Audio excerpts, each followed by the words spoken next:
Hey guys, it's Michaela and welcome back to my channel. So this week I'm going to be sharing some teacher, somewhat horror stories, aka bad teacher experiences that I've had over the years of going to school and whatnot. So let's fast forward about a couple, 5 to 6 years.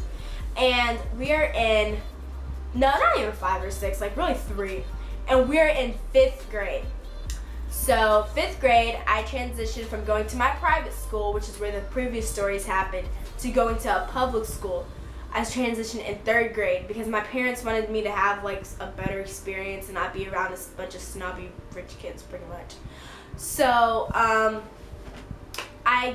was in 5th grade, and when you're in 5th grade at my elementary school that I used to go to, you had this thing called honor choir, and it was pretty much like the school district had this honor choir where the kids in the elementary would have to audition to be in. They could only pick 5 kids from each elementary, and then everybody in the whole school district, like from all the different elementaries, would come together and would perform songs for their parents.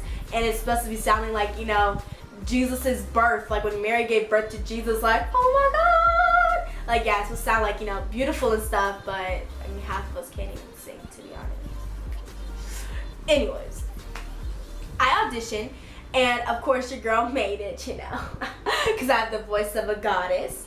And we had to sing Vera Jacques, so I, of course, like, you know, I didn't sing Brother John, I just called it Vera Jacques. I sang the French version, and I mean, I made it. I was really happy, and I really think I was the only one that could really sing, because, like, you know, like the other 4 kids, I mean, they're a little mediocre, but I was like, y'all. So, you know, we had practice, and I had to go to extended day before it. I had to tell them where I was going so they wouldn't think I was kidnapped or something by some crazy person from a Criminal Minds episode. So, yeah, I went to go tell them, like, you know, oh, I'm leaving to go to honor choir rehearsal. I'll be back in maybe about like an hour or so. They're like, okay, fine, it's close, whatever. So I went to honor choir rehearsal, but I was late. Like, it was not even funny. Like, it was like 2 minutes I was late. That's not even late. That's slightly on time.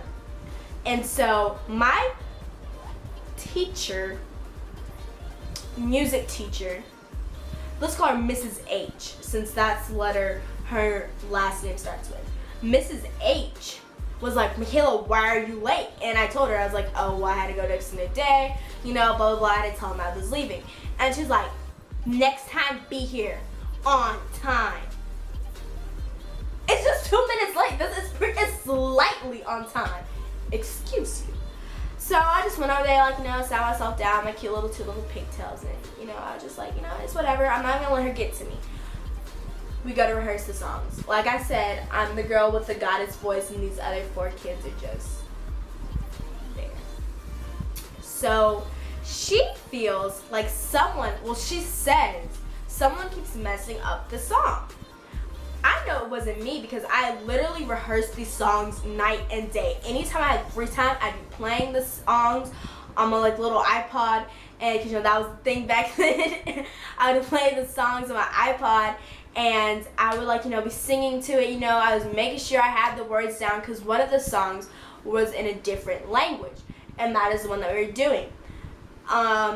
And she decided that since I was late for a full 2 minutes and she wasn't doing anything but sitting there drinking her Raggedy orange juice she always drank, she decided it was me that was messing up. And she was like, that's it, Michaela, you're messing up. I know it's you because you were late. Girl, in the 2 minutes you were sitting there eating your donuts and your orange juice, I don't care if you're pregnant. Chill out with that. You were eating that before you were pregnant, so don't even. But I was a very shy girl back then, so I didn't say anything. I just kind of sat there and let her yell at me. It was whatever. I went home. I went and told my mom. Now, y'all haven't met my mom yet, but we are working on a family project to where you will meet like my whole family. It's going to be lit. But basically, my mom doesn't take that from anybody, especially when it comes to anyone messing with her kids and singling them out. She is not having it at all. Never, ever. She never has, and she never will. So I told my mom, And so my mom and my principal at the time were good friends. Her and Mrs. Croucher were really, really good friends. So like kind of like the hookup. And so my mom, when she found out what happened, she set up a principal parent conference. Okay, so we're gonna fast forward a couple of days. The day of the performance has already happened. We already had our little honor choir, Hark of the Angels singing for our parents. That's all that it was. And we had cake and pizza. Like, it was pointless. But you know, that already happened, and like Mrs. H thought that everything had blown over. She's like, oh, you know, I got away with this. You know what? No. The next Monday, we had our parent-principal conference. And like, you know, she really thought she was gonna get away with this, because when me and my mother walked into the room, Mrs. Croucher was like, oh my God, how are you? Oh my gosh. Like, you know, she was all like, my mom was like, I'm so good, how are you? Like, you know, like they were like doing like the regular friendly exchange. And my mom turns to my music teacher and she goes, Mrs. H. And she, like, you know, this girl started crying. Mrs. H started crying. Oh my God, Michaela, I did not want you to feel that way at all. Like, oh my God, so. Cut the crap. Even, how old was I? Like 11 to 10-year-old Michaela was not buying it. Fake tears. So my mom dragged everything to a whole new extent. She was like, I saw at the performance, Michaela felt so singled out and she did not look like herself. She didn't look comfortable. She was scared she was gonna mess up, and I was like, oh my gosh, my poor baby, right? And so Mrs. Howard was like, at this point, she was pretty much bawling on the floor, like begging me for forgiveness. And I never really cared for her anyways. So like when she's like, oh my God, please forgive me, I was just ready to go home because this was after school anyway, so it wasn't even like I was missing class.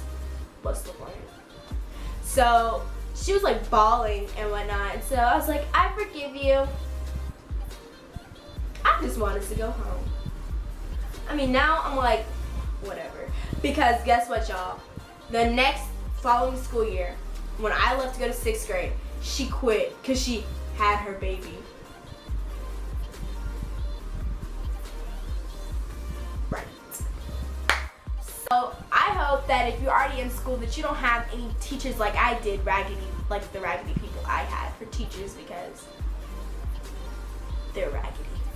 But I hope that you have a great first day of school, a great start of the school year, and yeah, share something like if you have bad teacher stories or anything, just tell me. Make sure to follow me on Instagram, Twitter, like this video, give it a thumbs up, yeah, and remember to subscribe. Just remember, love, peace, and happiness on the streets, and I will see you beautiful people next week. Bye guys.